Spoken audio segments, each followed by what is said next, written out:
بسم اللہ الرحمن الرحیم۔ ناظرین السلام علیکم، میں ہوں آپ کا میزبان صابر شاکر، وفاقی دارالحکومت اسلام آباد سے کچھ تازہ ترین خبریں ہیں راولپنڈی اور اسلام آباد خاص طور پہ، اور پھر اگر ہم کہیں راولپنڈی اور بنی گالہ کے درمیان کچھ گڑبڑ چل رہی ہے، بلکہ گڑبڑ میں کچھ تھوڑا سا اضافہ ہو گیا ہے۔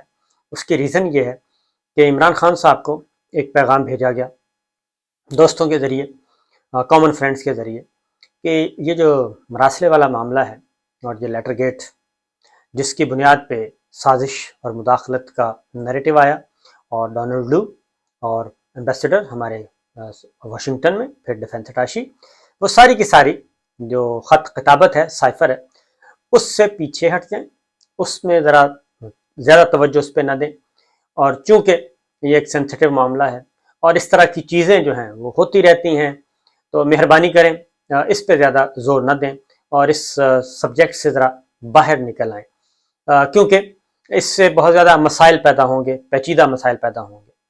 یہ عمران خان صاحب کو پیغام پہنچایا گیا۔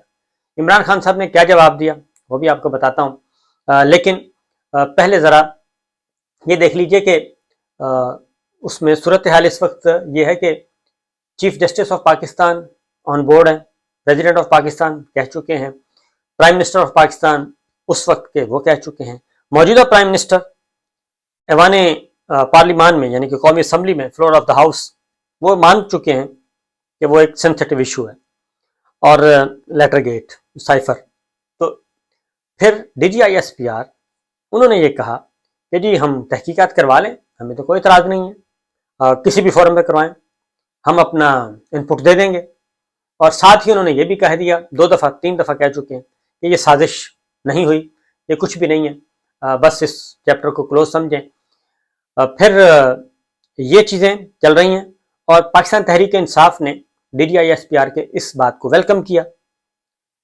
اب ذرا تھوڑا سا اور پیچیدگی پیدا ہو رہی ہے، اگر یہ سب کچھ ہے، انویسٹیگیشن کروانی ہے جوڈیشل کمیشن کے ذریعے، تو پھر اس میں مسئلہ کیا ہے؟ پھر تو ہو جانی چاہیے، لیکن اب ایک نیا بیانیہ ترتیب دیا جا رہا ہے، اور اس بیانیے کا مقصد یہ ہے کہ انویسٹیگیشن ایک تو نہ ہو، نمبر 1، اس جوڈیشل کمیشن اور تحقیقات اس چکر میں نہ پڑا جائے۔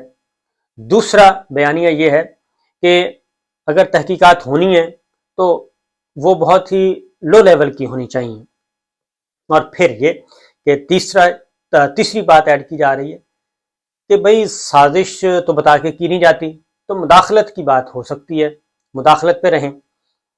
اب ہو کیا رہا ہے، یہ ترتیب دینے کی کوشش کی جا رہی ہے، لیکن ان فیکٹ جو گراؤنڈ ریئلٹی ہے وہ یہی ہے کہ اس پہ جتنا بھی اس کو کریدا جائے گا، اس میں سے چیزیں جو ہیں وہ کافی کیا کہنا چاہیے، بارودی سرنگیں، میں نے آپ کو کہا تھا کہ خان صاحب نے بارودی سرنگیں بچھا دی ہیں، اور وہ بارودی سرنگوں پہ جو بھی پاؤں رکھے گا اور جو بھی اس کے اوپر آئے گا اس کو نقصان ہوگا، بارودی سرنگ پھٹے گی۔ تو یہ مراسلہ بھی ان میں سے ایک بہت ہی خطرناک قسم کی بارودی سرنگ ہے۔ اس کی ریزن یہ ہے کہ کہتے ہیں جی یہ تو ماضی میں ہوتا رہا ہے، ماضی میں کبھی بھی ایسی چیز نہیں ہوئی، اور اگر ماضی میں اس طرح کی چیزوں کو دبایا جاتا رہا تو اگر گورنمنٹ آف پاکستان، ظاہر ہے اس وقت government of Pakistan chief executive Imran Khan صاحب تھے، اگر انہوں نے یہ کہا ہے، اور پھر نیشنل سیکورٹی کمیٹی جو ہے وہ یہ بات تسلیم کر چکی ہے کہ یہ خطرناک چیز ہے، اور پاکستان کے اندرونی معاملات میں کھلم کھلا ننگی مداخلت کی گئی، جارحیت کی گئی، اور اس کے ذریعے ایک تختہ الٹا گیا، تو پھر آخر وجہ کیا ہے کہ یہ کب تک چلتا رہے گا؟ اب ایک اور افتاد آن پڑی ہے، افتاد یہ آن پڑی ہے کہ دوست ملک، خاص طور پہ چائنا، روس کو تو پتہ ہی ہے، روس کا تو نام کھلے عام لیا جا رہا ہے کہ روس کے دورہ کی وجہ سے یہ سب کچھ ہوا، تو چائنا بھی اس معاملے میں وہ اپنے مفادات کا تحفظ چاہتا ہے، کیونکہ پاکستان کا ایک اسٹریٹجک پارٹنر ہے چائنا، اور دوست بھائی ہر طرح سے، اور عظیم الشان دوستی ہے، یہ پوری دنیا میں مشہور ہے، لہٰذا پاکستان اور چائنا کے ساتھ بہت زیادہ آپس میں ان کے اسٹریٹجک ریلیشنز ہیں، نہ صرف دفاعی بلکہ اکنامک اور سوشل، تجارتی، ہر طرح کے، تجارتی بھی ہیں، معاشی بھی ہیں، معاشرتی بھی ہیں، دفاعی بھی ہیں، ہر طرح کے۔ تو چائنا کی طرف سے مضبوط ضمانتیں مانگی جا رہی ہیں، لہٰذا یہ ایک معاملہ ہے، اور اب تھوڑا سا اس سے پیچھے ہٹنے کی کوشش کی جا رہی ہے کہ اس مراسلے کو دبا دیا جائے. پرائم منسٹر عمران خان کو یہ کہا گیا. اب پرائم منسٹر عمران خان یعنی کہ اس وقت کے، اب ان کو جو تازہ پیغام آیا اس کا جواب انہوں نے پبلک میں آ کے دے دیا ہے. اور وہ پہلے بھی یہ بات کر چکے ہیں. ہم بار بار، جو میں آپ کو بار بار کہہ رہا ہوں وہ یہ ہے کہ D G I S P R کو آخر کیا افتاد آن پڑی تھی کہ ایک دبے ہوئے مسئلے کو دوبارہ زندہ کیا گیا. تو یہ جس نے بھی D G I S P R صاحب سے یہ کام کروایا ہے، جس نے بھی کروایا ہے اور جس کی بھی تجویز تھی، وہ خیر خواہ تو نہیں ہے. تو یہ ذرا ذہن میں رکھیے گا، کیونکہ اس کے بعد یہ دوبارہ بھڑک اٹھا ہے. اب اس کی وجہ کیا ہے؟ پہلے بھی پرائم منسٹر سابق عمران خان صاحب جو ہیں وہ یہ کہہ چکے ہیں کہ بھائی D G I S P R جو ہیں وہ ان کا کیا مسئلہ ہے، کیونکہ وہ کیسے کہہ سکتے ہیں، انہوں نے جو ان کا سٹائل ہے کہ D G I S P R کون ہوتے ہیں کہ وہ فیصلہ کریں کہ یہ سازش تھی یا نہیں تھی. یہ تو تحقیقات ہونی ہے. تو اس کے بعد پھر اب عمران خان صاحب ایک سٹیپ اور آگے چلے گئے اور جو D G I S P R نے یہ بات کہی کہ جی انٹیلیجنس اداروں نے دے دیا تھا اپنا انپوٹ اور اس میں کسی قسم کی کوئی سازش نہیں ہے. اب اس کا جواب عمران خان صاحب نے پبلک میں آ کے دے دیا ہے اور خاص طور پہ جو میسج بھی گیا تھا اس کا جواب بھی آ گیا ہے. تو ان کا ارادہ نہیں ہے اس مراسلے سے پیچھے ہٹنے کا. اور خاص طور پہ انہوں نے کہا کہ D G I S P R یہ طے نہیں کر سکتے کہ یہ سازش نہیں تھی. سازش تھی یا مداخلت، اس کی تحقیقات ہونی چاہیے. اور ابھی تک کوئی تحقیقات میرے سامنے نہیں آئیں. ظاہر ہے وہ وزیر اعظم تھے اور نیشنل سیکورٹی کمیٹی میں اگر کوئی تحقیقات رکھی گئی تھیں تو وہ رپورٹ کدھر ہے؟ نمبر 1. نمبر 2، جب چیف ایگزیکٹو نے اس کا آرڈر ہی نہیں دیا کسی ادارے کو، تو ادارے نے کیسے یہ سارا کچھ ایزیوم کر لیا اور خود ہی D G I S P R نے یہ کہہ دیا. تو لہٰذا ایک تو یہ چیز ہوگی. خان صاحب کہتے ہیں کہ جی میں اس ملک کا وزیر اعظم تھا، میرے سامنے تحقیقات نہیں آئیں اور جو اس سازش میں ملوث ہیں وہ چاہتے ہیں سائفر کو دبا دیا جائے. اور ان کی اپنی حکومت میں قومی سلامتی کمیٹی نے ہمارا موقف تسلیم کیا. بدقسمتی سے پاکستان کے نامور ڈاکوؤں کو ملک پر مسلط کر دیا گیا ہے. اور یہ چیز جو ہے، یہی وہ بات ہے جو وہ خان صاحب بار بار کہہ رہے ہیں کہ اب پہلی قومی سلامتی کمیٹی نے بھی کہہ دیا، دوسری قومی سلامتی کمیٹی نے بھی کہہ دیا. تو وہ کہتے ہیں کہ اصل میں جو اس میں ملوث ہیں وہ نہیں چاہتے. اور شہباز شریف صاحب پرائم منسٹر ہیں، ابھی تک انہوں نے اس کے بارے میں کوئی کمیشن نہیں بنایا. اب آتے ہیں ذرا، یہ کمیشن بنایا جائے گا اگر یہ گورنمنٹ ایک سٹیپ آگے بڑھتی ہے اور کمیشن بنانے کی بات کرتی ہے، تو اس میں ایک بات ذہن میں رکھیے، جو سپریم کمانڈر ہیں پریزیڈنٹ آف پاکستان، وہ چیف جسٹس آف پاکستان کو بھی خط لکھ چکے ہیں اور ان کو بھی بتا چکے ہیں، 2 دفعہ لکھ چکے ہیں کہ اس پہ تحقیقات ہونی چاہیے اور صدر مملکت کی دانست میں اس سائفر میں اتنا مواد ہے کہ یہ ضرورت ہے کہ پاکستان کے معاملات میں جو مداخلت اور سازش کی گئی اس کا تعین کیا جائے. کی گئی نہیں کی گئی، اب گورنمنٹ کا مسئلہ ہے، کیونکہ گورنمنٹ پہ یہ بنیادی الزام جو ہے وہ تو گورنمنٹ پہ ہے کہ یہ ساز باز کر کے انہوں نے یہ سارا تختہ الٹا. اور اس میں بیرونی امداد شامل تھی، ڈونلڈو، سائفر، یہ ساری چیزیں وہ موجود ہیں. اور پھر جو کچھ سائفر میں لکھا ہوا ہے، 7 مارچ کو وہاں سے پوسٹ ہوا اور 8 مارچ کو ادھر پہنچتا ہے. تو 7 مارچ کو جو گفتگو واشنگٹن میں ہو رہی تھی وہ ساری کی ساری عمل پذیر ہوئی ایز اٹ از تحریک عدم اعتماد کے آخر تک. تو لہٰذا اب اگر یہ کمیشن بناتے ہیں تو وہ بیک فٹ، ظاہر ہے 2 قدم پیچھے جائیں گے.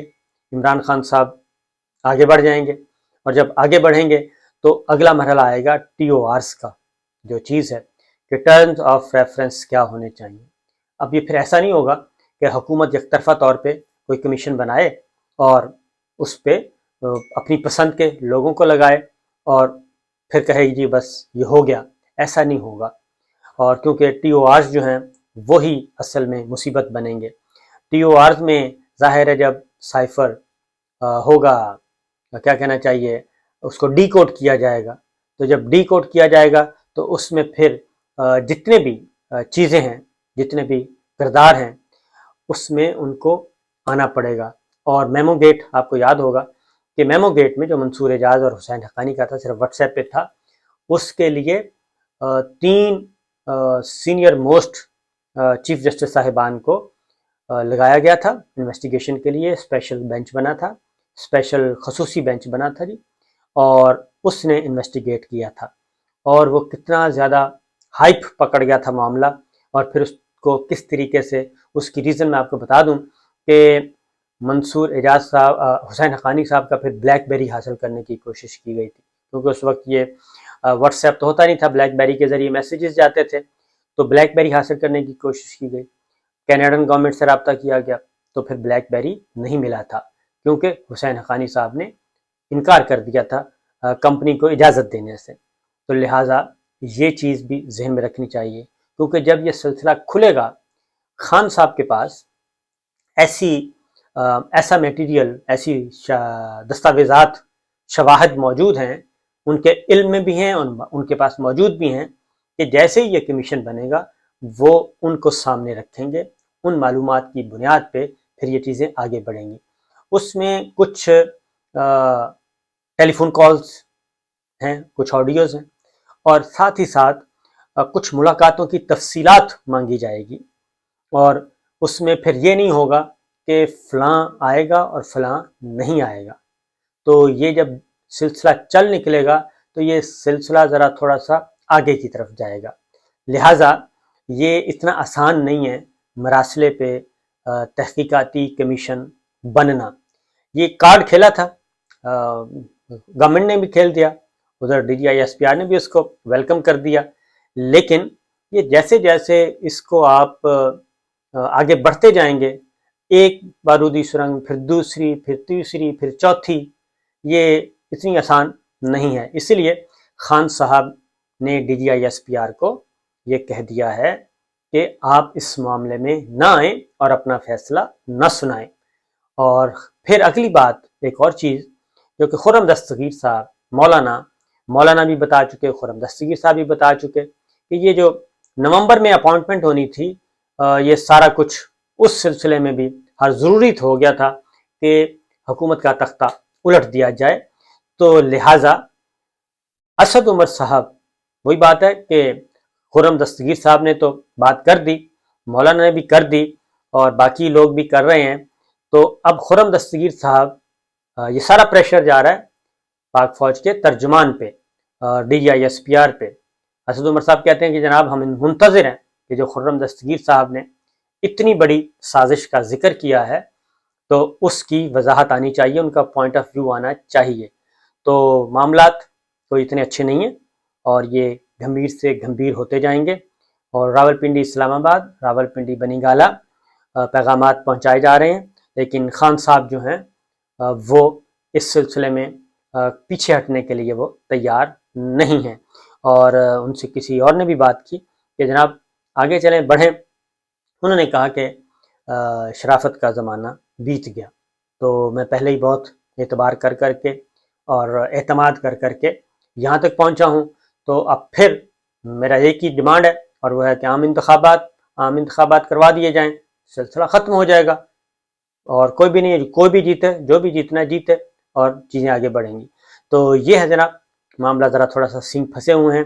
دیکھتے ہیں آگے جا کے یہ صورتحال کیا رخ اختیار کرتی ہے. اجازت دیجیے، اللہ حافظ.